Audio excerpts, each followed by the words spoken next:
So C curve வந்திருக்கும். C curve ரொம்ப ரொம்ப ஈஸி. சி கர்வ் தான் பேசிக்கான கர்வ். சி கர்வ் தான். பிகாஸ் வந்து ஏக்கு சி கர்வ் கொடுக்கணும், டிக்கும் சி கர்வ் தான் கொடுக்கணும், அதுக்கப்புறம் வந்துட்டு ஓக்கும் சி கர்வ் போட்டு தான் ரவுண்டு போடணும், அதுக்கப்புறம் வந்து கியூக்கும் சி கர்வ் கொடுக்கணும்.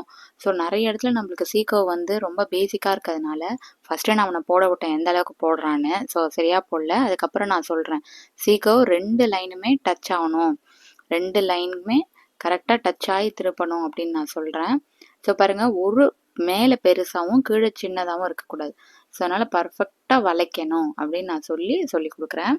ஸோ வந்து இப்போ நான் என்ன சொல்கிறேன், சி கர்வ் அழகாக போடுன்னு சொல்கிறேன். ஸோ வளைக்கணும், பொறுமையாக போடுங்க. இதில் இன்னொரு மிஸ்டேக் நம்ம என்ன பண்ணணும் தெரியுமா, பென்சிலை வந்து கிட்ட பிடிச்சாலே பென்சிலை வந்து எழுதுறதுக்கு கரெக்டாக வராது. அதே வந்து தூரம் பிடிச்சோன்னா கொஞ்சம் அந்தரத்தில் எழுதுகிற மாதிரி இருக்கும் பசங்களுக்கு. கொஞ்சம் அந்த லைனில் பிடிச்சோன்னா அந்தரத்தில் எழுதுகிற மாதிரி தான் இருக்கும். பட் அவங்களுக்கு அதை ப்ராக்டிஸ் நீங்கள் கொடுத்தீங்கன்னா கர்சிவ் ஹேண்ட் ரைட்டிங்கில் பிச்சு உதருவாங்க. சூப்பராக ஈஸியாக அவங்க எழுதுவாங்க, ஈஸியாக கற்றுப்பாங்க. ஸோ அதனால் வந்து கிட்ட மட்டும் எழுத வந்து என்கரேஜ் பண்ணாதீங்க. கிட்ட எழுதுறதுனால என்ன ஒரு மிஸ்டேக்ஸ் ட்ராபேக்குன்னு பார்த்தீங்கன்னா, கிட்ட எழுதுனா கொஞ்சம் பெரிய லெட்டர்ஸ் எல்லாம் உங்களால் எழுத முடியாது. ஃபார் எக்ஸாம்பிள் எம்னு வச்சுக்கோங்களேன், அந்த எம்முக்கு வந்து ஸ்டாண்டிங் லைன் போட்டு ஜம்ப் வர்றதெல்லாம் எழுத முடியாது. ஸோ அது பாதியிலே நின்றுடும். அதனால் வந்து பென்சிலை வந்து கொஞ்சம் தூரமாக பிடிக்க சொல்லுங்கள். ஸோ பாருங்கள், சி கர்வ் போட்டு நம்ம வந்து இது பண்ண சொல்கிறேன். ஸோ நான் பாருங்கள் பென்சிலை ஒழுங்காக பிடின்னு சொல்லிட்டு இப்போ வந்து சி கர்வ் போட சொல்கிறேன். சி கர்வ் பொறுமையாக போடு. சி கர்வ் வரணும். ஸோ அவங்களுக்கு வந்து கொஞ்சம் கர்வ் வர்றது கொஞ்சம் கஷ்டம்தான், இருந்தாலும் இந்த அளவுக்கு போட்டாலே போதும்.